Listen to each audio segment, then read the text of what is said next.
Paano nga ba mag-add ng admin sa Facebook page nyo? So tara, matuto tayo. So ngayon, nandito tayo sa ating Facebook. So kailangan palitan mo yan ng inyong Facebook page kung saan mag-a-add po kayo ng admin. So palitan natin, click natin yung profile po natin, then select po natin yung ating page kung saan po tayo mag-a-add ng admin. So click nyo lang po yung parang arrow, let's say itong page ko na to. So mag-switch po yan. Then after po nyan, i-click nyo lang po din yung profile. Sa profile, meron po diyang settings. Sa settings, meron po diyang page settings, yung merong picture nyo, yung pinakang una, i-click nyo po yan. Tapos, sa may bandang baba, scroll po ninyo, hanapin nyo po yung page access. Click nyo po yan, then dalawa po yan. Merong people with Facebook access, yung isa naman po people with task access. So kung gusto nyo po ng full access dun sa inyong page, so yun po yung i-click nyo o yung add nyo dun sa una.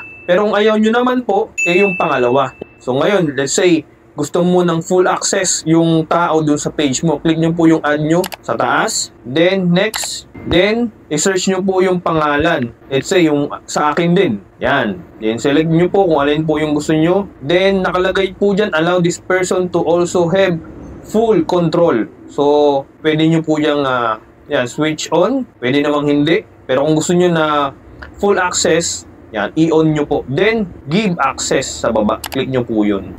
Then, after po nyan, ilalagay nyo po yung inyong password dun sa Facebook. Then, click nyo po yung confirm. So, that's it. Follow for more.